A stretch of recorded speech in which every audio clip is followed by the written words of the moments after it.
Hello, everybody, and welcome to the Art of Creation show. I'm your host, Rebecca Boswell, and today we have the pleasure of speaking with Shakti Chionis on the topic of turning your misfortune into your fortune. Shakti, we're so happy to have you here today. As always, we're looking at how choice creates and different possibilities for creating a life and living that actually will work. So, Shakti, welcome, welcome. And you are a miracle worker. I've heard from many and also have seen the work that you've been doing.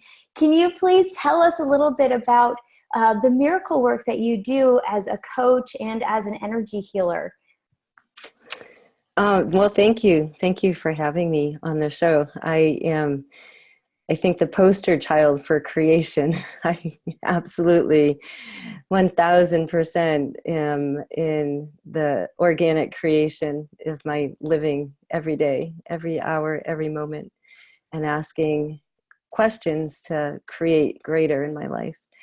And so ever since I was little, I've had this awareness of magic. And ever since I was little, I've had the awareness of all the miracles that happen in my life. And at some point, I realized that I was trying to prove that I was a miracle maker for me when I already knew it. And how could I create it? Well, actually, what happened was like 20 years ago, maybe 25 years ago, I had an awareness, I don't know, a year ago or something, that I'm really great at making miracles for other people when I say prayers. Like there are certain people like, oh, I need a job, da da da da da, and all of a sudden I like say a prayer and then they come back and they're like, oh my God, you're not going to believe what happened. And so a lot of that has happened in my life where I just say a prayer for somebody and then they go and tell me something that's happened. And then, but I never put two and two together that that was a miracle. I just thought, how cool is that I could support them in that way. And then as I realized that I had been trying to prove all these miracles, like I have maybe 15 years ago, I broke a finger on a trip and I healed it overnight. And when I tell people that story and how it happened, people just look at me like they don't understand it. And so I don't share stories like that because they're just far reaching for some people. So when I go into how can I contribute to people and lighten up and just lighten up the planet and help people bring that which they're using against themselves and have them bring it for themselves, it like starts healing themselves, it heals the planet.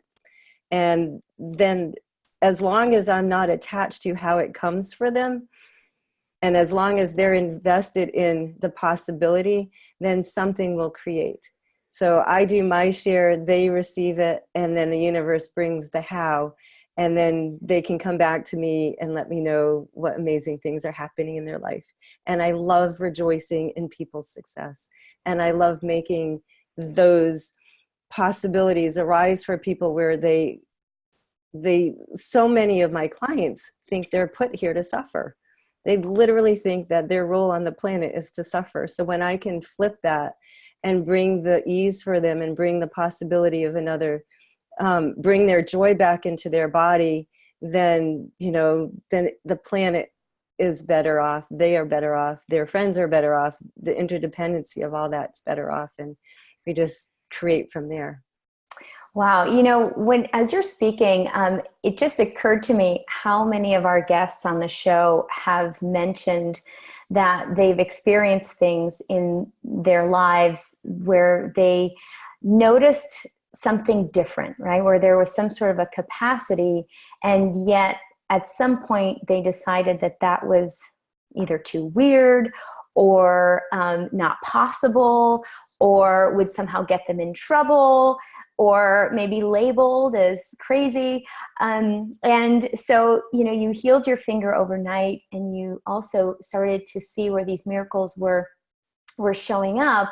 And now, was this something that you were then able to easily just suddenly say, no, wait, I'm going to claim, own, and acknowledge these capacities that I have, even if they're weird?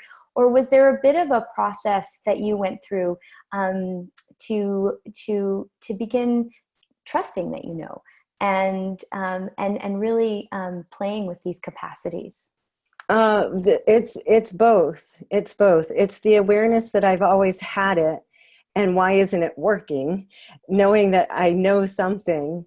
And so like 25 years ago, when like I had a year of a lot of crap that happened where, you know, I had a car accident and I moved like 3 times. I was homeless for 6 months. My dog died. It was like that kind of year. Yeah, a country western song. and, and I literally I remember walking the streets in Seattle, like it was like snowing, and I was like just so mad, going, God, I know how this works. Why isn't this working? So that in itself is like a capacity that I was like shooting myself in the foot with, because I had an awareness that I was not able to access, but I knew something was there. Yeah. And so it has been an ongoing process.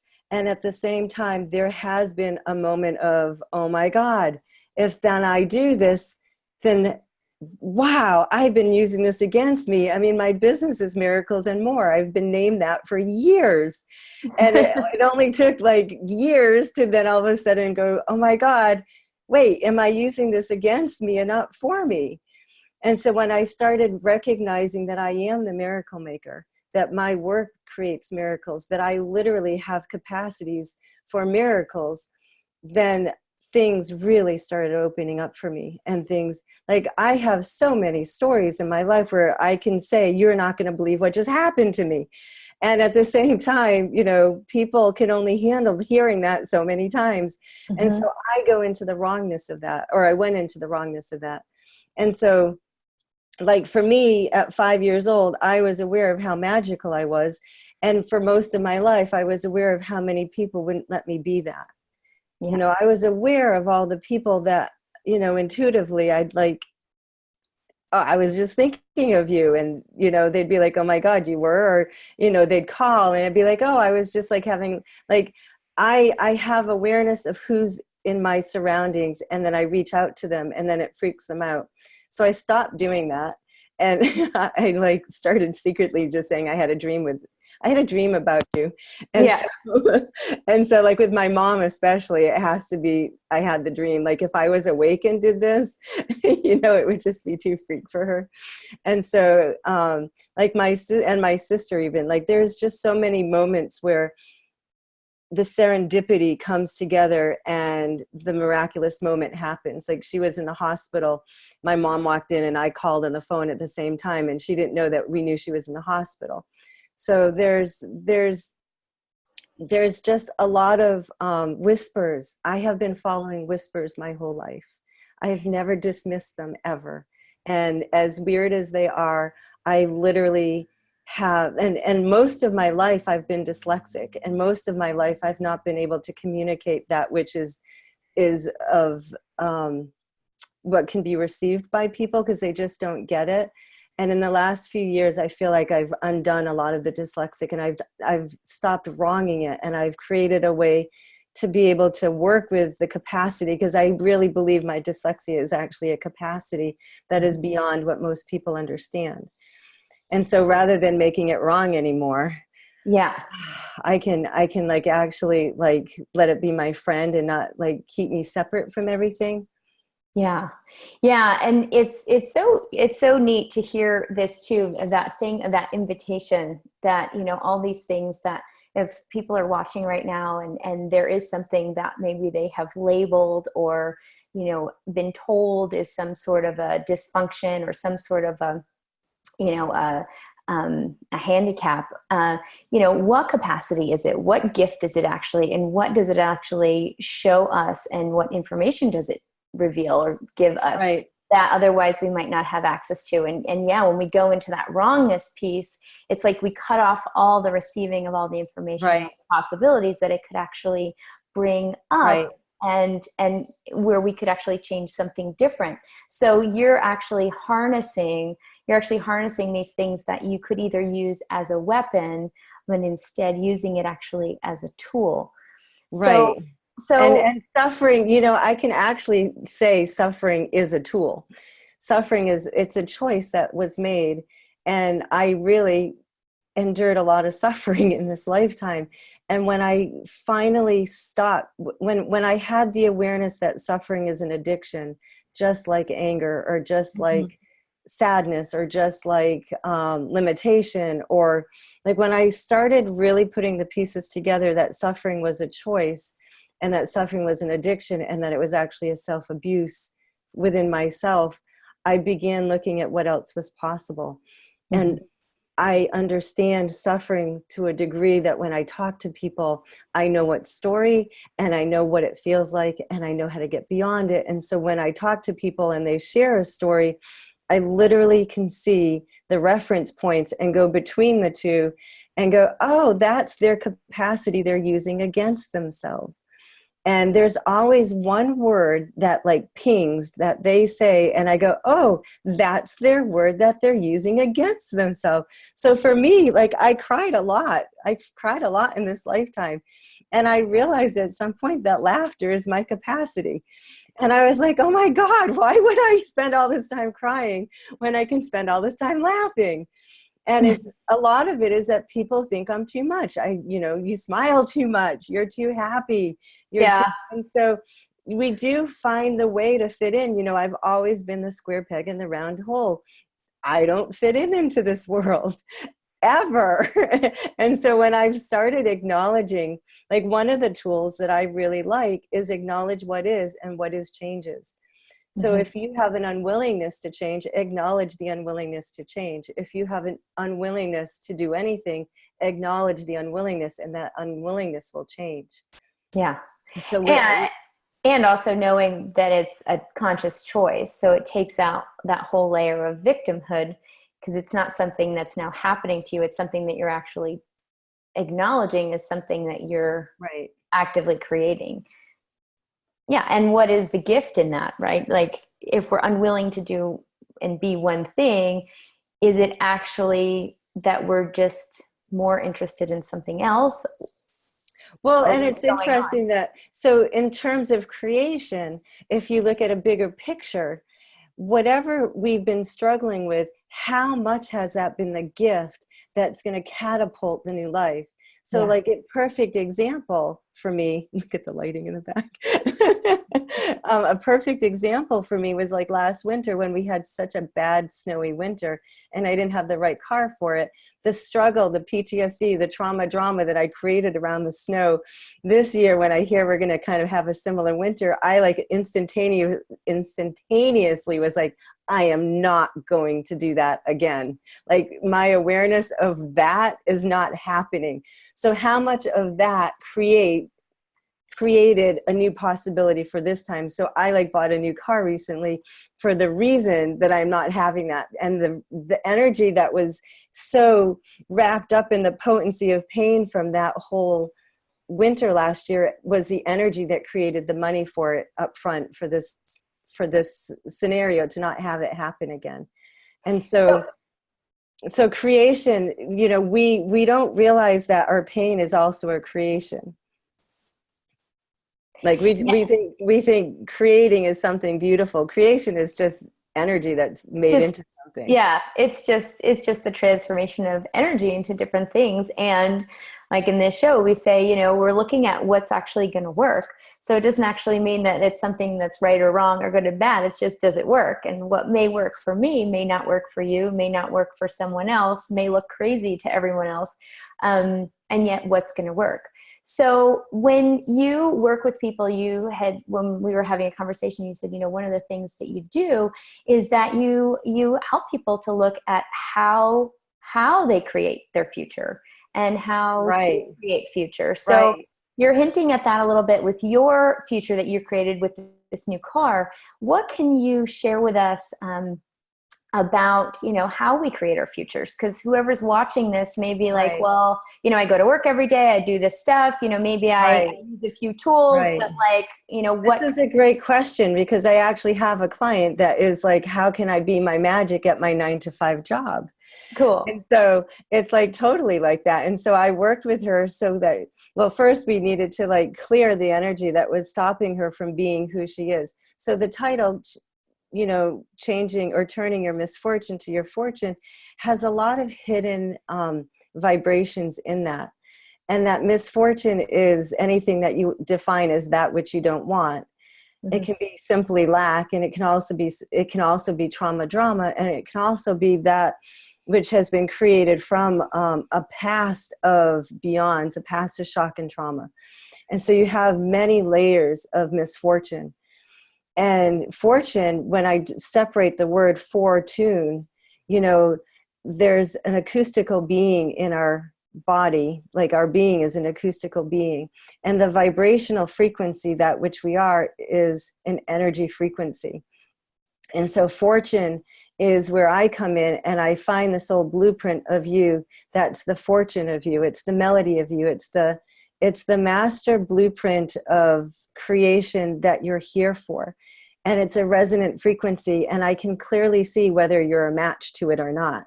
And so I work with people to clear that which is obviously not matching their frequency. And when they become the frequency of that energy match, the resonance of them, then they become the invitation for greater. The things that they haven't been able to attract begin attracting, and that which is now a separation becomes a communion. So if you're in a 9-to-5 job, where can you create the energy that you be in your magic and allow it to surround you all day long in your 9-to-5 job, drinking it in, bringing it in? Like, so I find the number, I find the item, I find the fun piece, I find the glitches, and we flip it and we turn it and we create the energy. So there's so much awareness I have around the void and the fertile void. And when there's a gap between the two and there's no bridge, I bridge that which you have been creating out of infertility. And so as, I feel like, excuse me, I feel like I am a profound manifester. Like, I actualize things for people. I help them perceive, like I hold the space of expansion for people that allows them to become more space. And in the more space that they become in the space of me, they see things differently. And whenever you have a different reference point, everything becomes possible. And the wrongness that you've been perceiving and locking yourself into or out of, like I do something called body whispers. And so, where are you hiding money in your body? Where are you hiding money out of your body? Is it locked in? Is it locked out? Money is not separate from you. Money is a form of your brilliance. It's a form of your magic. And it's a communion that as soon as you connect with it and commune with it, you actualize it faster. And my body talks to your body, and it just tells me what and where and how and who, and I just channel and download, and and I never know what's going to come out of my mouth. Like, I'm just as surprised. Sometimes I'm really appalled at what comes out of my mouth. I'll be like, oh, Shakti, you really should say that. I'm like, but that's what they need to hear. And then other times I'll be like, wow, that is so magical. You are so amazing. And I just literally go for a ride with them on the wave that they're on. And it changes their, in 4 sets, usually the breakthroughs happen in 3 sessions. Some people do it in 2. People are gotten in the first 10 seconds. I can just laser in on that thing that they have been trying to figure out how to stop doing their entire life. So it's what is the one thing that you have been doing your whole life that doesn't fix itself? Yeah. Yeah. You were talking about out creating your misfortune, and it's kind of cool because you're instead of looking at trying to fix fix something that's not working, or fix something that's maybe, that you may have judged as broken or wrong, you're actually looking at, okay, cool. So this is what you've been choosing. This is what you've been creating. This is where you've been creating from. And now what are the possibilities for out creating that? Right. And something different. And it's a whole different paradigm and way of looking at it. It's not going back to fix right. that you can move forward. It's actually, it's moving for, it's actually just creating forward and out creating whatever is in the present moment. And it changes, one of my favorite questions is what is available now that wasn't yesterday. So if it's for healing, what healing is available today that wasn't yesterday? What money is available today that wasn't yesterday? What ideas are available today that weren't available yesterday? You can use it in 10 seconds that wasn't 10 seconds ago. What hidden spaces and places in me are willing to show up today as if by magic? Where can I open up the door to allow more magic to create the greatest possibility, the greatest outcome? So I know that one of the things as a miracle worker, a miracle maker, a miracle player. So as a miracle maker, I know one of the things that you play with a lot and that you're mentioning now is magic. So before we even look at, what are the possibilities for living our magic, what is magic and what do you know about magic, and what in this conversation, what could we be aware of around right the word? Oh, that's a fabulous question. Yeah, I ask this all the time for reasons that everyone defines magic in their own words. And so, there's old magic, there's dark magic, there's spells, there's people have, like in religion, have like a negative connotation to it. In the new age, there's a twisted connotation to it. Like you can actually see it everywhere as different. And so for me, I define magic as aligning myself to that which is of the greatest good. So wherever my intention is of the greatest, for me, the greatest possibility, I'm always asking where I can be a contribution to lighten up the planet. And then magic happens when I go for a walk and a neighbor is outside and I start talking to her and I make her laugh. She's like really down and depressed and all of a sudden she's laughing. To me, that's magic.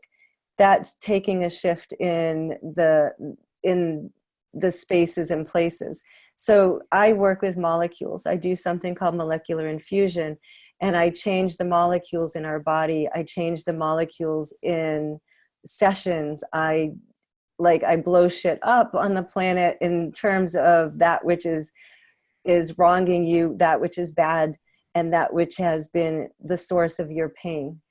And I flip those molecules around, I turn them, I play with them, and I infuse them into a new reality. And I use a lot of rainbow energy doing it. So when I do these molecular infusions, it's kind of like an upgrade. It's an upgrade to your computer or your hardware system. And it just allows you to have a new platform. And your platform can change daily. Your platform can change hourly. Your platform can change yearly. And so there's always layers upon layers upon layers, and none of it is solid, true, and real. And wherever I go into that which I think is solid and true, I'm in conclusion, and then I've kind of stopped the flow. And I have an acronym for the word flow, because I talk about in one of my, I did a class called How Much Ease Can You Stand? And the word flow is for letting go, opening, and welcoming your yes. And so when you are letting go of that which you're holding on to and you're opening the door with a yes, anything is possible. When you say yes, and magic happens. The doors of possibility are open. Right. And someone gave me this quote and I love it, that when you choose the impossible, the visible shows up. So when you literally, I well before I did any of this coaching, I used to be a Reiki practitioner 25 years ago. I've been doing healing work for a long time. And I've always known that my hands are magic. I've always known, I just know when I touch people, things change. And I used to, I was a floral designer and a pastry chef for many, many, many years. And I used to have this thing, when I touched anything, it turned to gold. And so when I started working on people, I had that same philosophy, whatever I touch turns to gold. And so I work with a lot of gold energy, and I work with a lot of diamond energy. I call myself a diamond mentor, a diamond prosperity and wealth coach, where because the diamond energy is the diamond energy of consciousness. I'm literally opening a new reality for you, where you can open up to your genius, where you can open up to your brilliance and your magnificence, and then create and generate that, and then like gift it to the world. Like that's kind of when people work with me, that's my hope, that they show up in the world, they stop hiding. You know, I was like the poster child for hiding, like the visibility. Like I was really great at being invisible, and I was really great at like not showing up. And I just had so many debilitating fears. I had so much PTSD. I just, you know, I have practiced a lot of suffering, and now I'm practicing a lot of happy, and I'm practicing a lot of choice. So when people talk to me, I can relate to them in a way that they don't feel above or below or dismissed or invisible. Like I can meet them where they're at in a way that can validate their level of suffering. And if they're willing to change it, most people that come to me are at the end of that, I'm not going to do this anymore. I'm done. No matter what. At that point of choice of saying, okay, I've suffered the best I can and it's not working. I'm ready to try something new. Maybe what are you gonna take? It's like yelling at the universe, going, I know how this works. Why isn't it working? Exactly. That's so cool. Now, you have introduced a whole bunch of different energies. You said you play with the rainbow energies. You said the diamond energies, the gold energies. So for people who maybe are not well-versed in energies, or maybe have played with different energetic tools and not those particular energies, can you just give us a little insight, just a little nugget, so that we can kind of get a wisp of what those energies are, and so what I can do, where we can find them, or how we can play with them. Right. So if you look at a crystal or a diamond, it has many cuts on it. Mm-hmm. And when you put it in the light, you know, it becomes a rainbow. And so I have like these crystal energies in me that I activate. And because my hands have so much energy that I can play with, I send rainbow light out of my hands.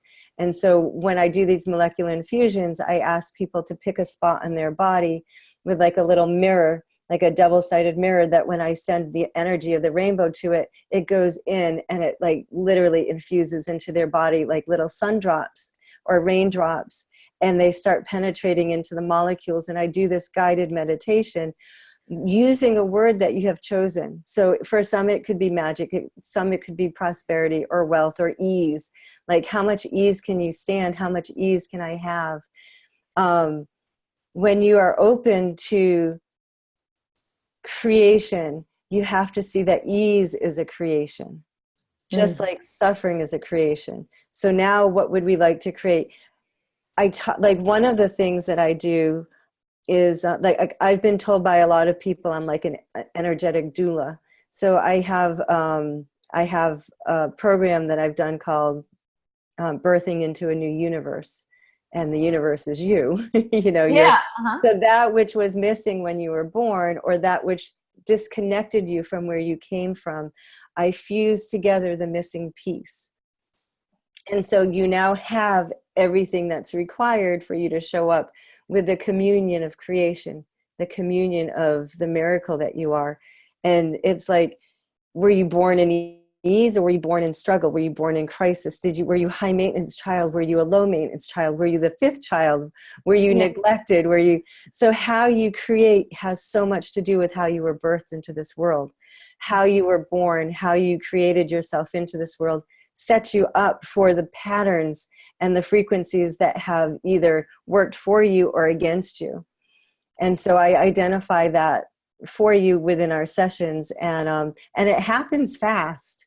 And sometimes I have sessions that are individual molecular infusions, and sometimes I have sessions that are your big why. Why are you doing what you're doing? I have like questions I ask you. If you're an entrepreneur, where is the missing piece, the nugget that is going to close the gap so that you have a seamless, You're looking for seamless. You're looking for organically creating the effervescence of creation. And where is it that it's just bubbling over? You know, are you willing to have too much creation of joy? Are you willing to have too much creation of ease? Are you willing to have too much money? Are you willing to be too much? You know, when people say I'm too much, I say thank you. Yeah, and that there's such a charge on that I get for so many people. We actually we had a show with Tara McCollum, and you know, always enough, never too much. And oh, say hello. Oh my God, I love you. So this is Bitsy, and so she is contributing to the show as well, cameo. So yeah, so we had the show. Always enough, never too much. And the more that we played with it and started to look at, you know, even, you know, facilitating this class around that, well, it started to show up as all these energies that we have about enough and too much and not enough. And, you know, when we talk about too much, right, there's this thing of like, well, too much is too much, right? We don't. Right. Well, people go into overwhelm. Yeah. You know, part of it is the inability to receive. So you've identified it as too much so that you don't receive it. So you wrong and bad the word overwhelm, and you create the stress and you create all the reasons that you can't receive. So that for me is one area where too much goes to. I used to, like, someone said, are you too aware or are you too sensitive? And I was like, well, there's no such thing as too much awareness. Yeah. And I've always been labeled as too sensitive. So when I flipped that and started being like, oh my God, you know, I'm not too sensitive. Yeah. It's just how much allowance am I allowing? When I work with clients with the word too much, there's an inability to expand and receive. Exactly. Yeah. And so when they have products, I like literally expand them to like, what if you had another factory? What if you were the manufacturer? What if you had too many clients? Yeah. What if you had, like, I bring them into grasping another possibility, because in that grasping of too muchness is where you have to be willing to receive. Yeah. And so expand beyond whatever the boxes that you've created for yourself, or whatever those limitations are, the comfort zone, etc. And who it belongs to and where you are impelled by it. And like, there's just, and then expand beyond it so that you can actually receive that much more. So when we go into too much, it's just an indicator of where we're going past what we've decided is like all we can handle. Well, and also the people around you might not be willing to have more. Yeah. So are you staying in your confined, like there's a lot of people in situations that are trapped. Yeah. They are silencing their voice and they are hiding. And they are at the mercy of everything around them and at the effect of everything around them. And when you choose that, you're debilitated. You're literally you're incapacitated. You're using your capacities and gifts completely against you. And you're unwilling to unlock that which is the greatness of what you be. And so my whole joy is freeing you. You know, I wrote a book. I haven't published it, but I have a book called Being Free, and I have a couple of books I've written.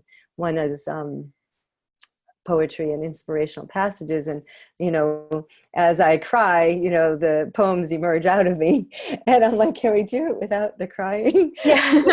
Right. But I'm so touched. I like get deeply touched. Like music and beauty deeply touch me, and that opens me up. And I have an ability to go very deep, and that depth is what creates also. And I really believe that creation and fertility has a lot to do with the void, which is the depth of everything and nothing. Like when you know the bigger picture, then you're willing to be part of that, commune with creation, commune with magic. So you had mentioned that there are some simple steps that we can take to actually create beyond our current circumstances. So whatever we've created up till this point, that doesn't mean that's all that's right to be created. So what are some simple steps that people watching this could actually begin using to change what has been showing up? Well, I would have to, my first question would be, how determined are you? Are you the type that never gives up? Are you unstoppable? And are you driven to get where you've been like desperately trying to get to? Because I can tell you that it's not outside of you. What you're trying to get to is actually inside and not outside. Or it's the removal of the separation, the glass that between you and that, whatever that glass is, where you're talking and no one can hear you on the other side. So it depends on how silence. Yeah, depending on how silenced you are and how trapped you are and how motivated you are, the quicker this will work for you. If you don't have that drive, it might be like, yeah, I tried it, it didn't work. So if you're attached to the limitation more than you are to change, then you might find it doesn't work. But honestly, acknowledging what is truly changes everything. So I always, Pema Chodron had such a great quote one time. She had two great quotes, start where you are. Books full of great quotes. Yeah, books full of great quotes. So the two that I adore from her, and I have met her, I've been in retreat with her before, are start where you are and don't believe everything you think. Yeah. And when I read the don't believe everything you think, I was like, what? Huh? What? Yeah. Like, it's like, not only don't believe what other people say, but don't believe what you say. What? Huh? Like that, like literally turned my head. Yeah. And so when I start where you are, like some people, like when I do bars on people and they have like lifetimes of stuff that like shows up for me. And I'm like, oh my God, where do we start? I'm like, well, we start where we are. You take your first step. And I acknowledge the first step. I acknowledge what is. So if you can acknowledge what is, the next step will show. And then the next step will show. And it will actually slough off faster because you're willing to acknowledge what is. What you resist persists. That which you hate, you keep creating. So if whatever it is that you hate, you literally are just going to amp it up and have more of it and then get madder and more frustrated. So when I work with people, literally it's start where we are and just acknowledging the first thing, and it changes everything.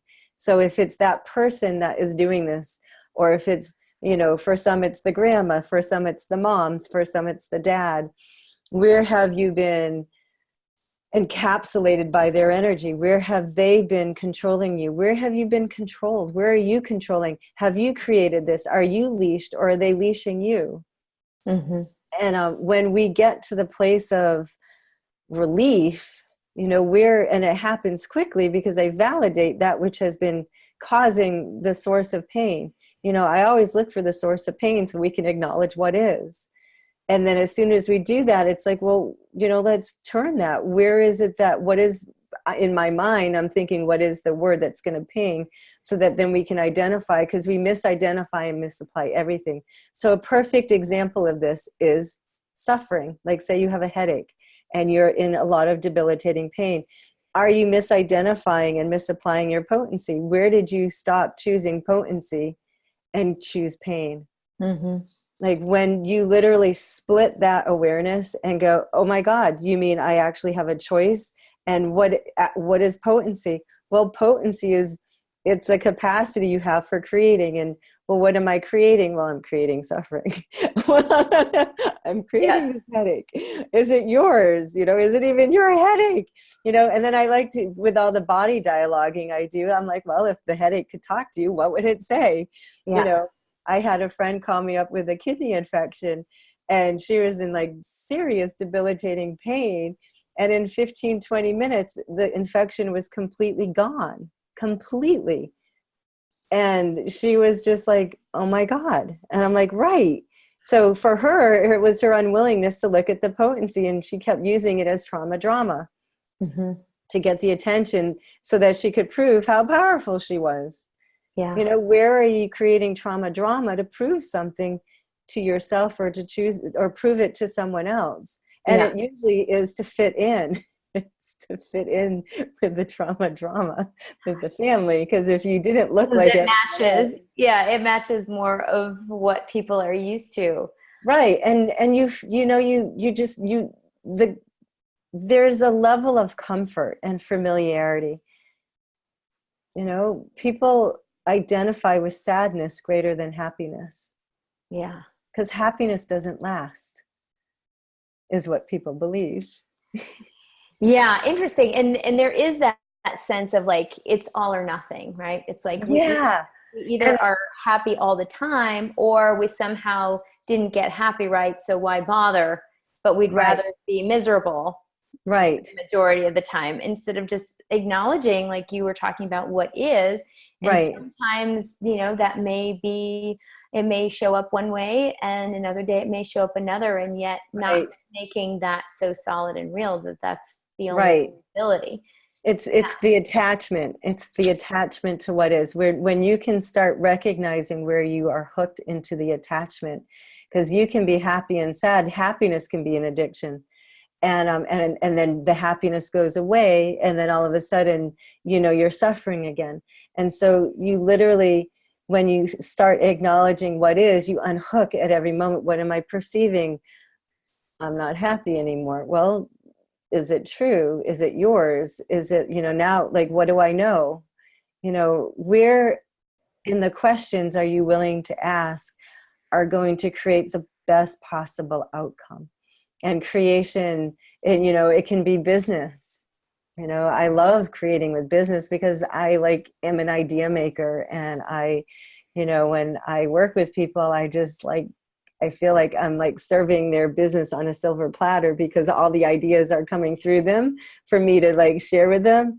And they're just like, oh my God, because they can't see it in themselves. But then I start giving them, little bits and pieces, and they're like, I love that. I'm like, well, that's because that's what you are, Cool. And then does this also, what invitation is all of this for them to begin seeing this on their own as well? Once we begin to have the awareness that, oh, wow, this is a part of me. This is actually not just a part of me. It is me. Right. They stop separating. It's Yeah. like the weight goes away. Like, are you carrying weight on your body because you're waiting to commune with your living? Yeah. Are you carrying excessive weight because you're holding the burdens from the past to avoid creating your living? Mm-hmm. When we stop waiting, then everything is possible. We start living and we start communing with that which is. And in communion, which is oneness, I have a friend that asked me one time, she's like, so how many angles does communion have? And I was like, none. And she's like, right. I was like, okay, I get it. I'm sorry. So, I'm always a work in progress. I share everything that I have, and I kind of parallel with people sometimes, but then there are moments that I can see that I'm 3 or 4 light years ahead of other people, and I shine that. How much ease can you stand is a really profound question if you actually choose it for your whole day or for a whole week. And then you have to acknowledge, I tell people to have a little journal and call it your micro miracles. Forget the big miracles. Acknowledge where the ease is. I got all green lights today. Woohoo! Green lights. Yes, I was on time. Yeah. Yeah. That's a fucking miracle. Because you can be stuck in traffic, and you're going to be late. And God, there's you have a choice of where you want the ease. Yeah. So acknowledging more of the ease so that you actually can create more of the ease, instead of you're saying, what you resist persists. So we can actually flip that and really put our energy into the things that are showing up, that are working, that we don't then take for granted. Instead, acknowledge and ask for that to be turned up, instead of just the trauma and the drama to prove how much trauma and drama we have. Well, it's funny that you use the word turned up, because when I work with, my packages are called turn it up, turn it on, or turn it on, turn it up, magic up. That's that's what I do. I'm turning your body on, and I'm turning your magic up so that you can become the spaces and places to live your magic. And it works. It just works. Like, So it's undefined. Like, my magic, like, I have come to, the reason I call it, you know, an FMM, you know, an F in Miracle Maker, is literally that I am acknowledging that I can be undefinable. Like, it is the undefinable of me, because I don't know how this stuff is going to happen. You know, every single person I work with is different, and their pathways to get where they got are different. There's a theme for everybody, but what's required to get there, I show up. That's all I am doing. And I ask you, what would you like to create with me? And then we create, and then it shows up. And I'll be like, huh, I didn't know that was going to happen today. And they didn't know it was going to happen today. And it's like, wow, that's really cool. I'm so glad that you chose that for you. So you know that there's a creation that occurs. You just are not sure exactly how that creation for that person, yeah, for each person, right? So you're asking, and you know, one of the questions that we were talking about before, and I think it's one that you really look at with your clients, right? What would it take to live your magic? So is that where you start your sessions to really start? No, because some people are really afraid of their magic. Some people are really shy to their magic, and some people are terrified of knowing how powerful they are. Some people are hiding their magic in their wrongness. They would rather choose the wrongness of them, because if they start looking at the rightness of them, they start looking at their potency, and they're terrified of it. And so I'll just be like, no, like I see it all the time, and I'll be like, and I have to meet them where they're at. And it's like the moment they have the aha, you mean I'm hiding my magic in what? It's like, like, so why are you choosing that? Oh my God. And then, you know, it not everybody, like, there are people that are like, I want that, but I don't know how to have it. Yeah. And so there are people, it's like the grass is greener on the other side. It's the glass wall. You see everything over there. Everything is out of reach. You have all these high-hanging fruits. It's like, where and where and where are you going to start picking the low-hanging fruits so that you can start choosing the ease? And when you start choosing the lower-hanging fruits, you begin to then welcome the more open in spaces to allow for little drips of more magic to come through. And then you start acknowledging it. So for some people, it's truly baby steps. And or never, you know, like I have one client, I was like, so, you know, if you could pick any age that you want to start living your magic, what would it be? And she picked a number that was like in the future. And I was like, cool. So then I was like, so if you were, you know, rewriting a chapter of your life, what page would be living your magic be on? Would it be on this number? So if you all of a sudden you see your life as a book, you know, on page 52, I'm now going to live my magic. It's like I have to prepare. I have to read what's going to get me there. And so, like, I'm only on page 16 or I'm only on page 40. You know, I have another 12 years to go before I can, like, live my magic. And I'm like saying it's accessible right now if you're willing, if you're willing. Like, and tear those pages out. Oh God, I love that. Right? Yeah, Man. so chapter 7. I am like 12 years. Arrived. You know, one of my favorite things on the planet is to rejoice in people's success. Like, I literally don't know why people don't do it.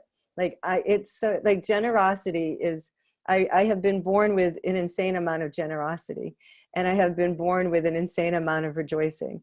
And when I do this mantra of generosity breeds generosity. And so whenever someone cuts me off while I'm driving, I'll be like, you know, generosity breeds generosity, dude. Yeah. And so I don't wrong it.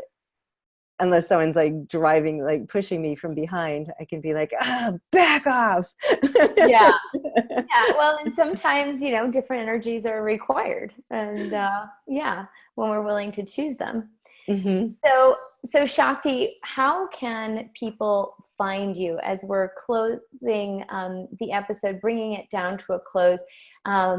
People who have watched today, who have been really who have gotten those pings that you talk about during the episode and would really like to know more or choose more with you, where can they find you, and what do you have coming? That's a great question. So there are three things. On Facebook, I have a public page, and it's Shakti Miracles, and I offer a free FMM session to all new clients so that they can experience it. If you're willing to receive a miracle from me, I'm willing to gift you a miracle. You know, take advantage, 20 minutes of your day.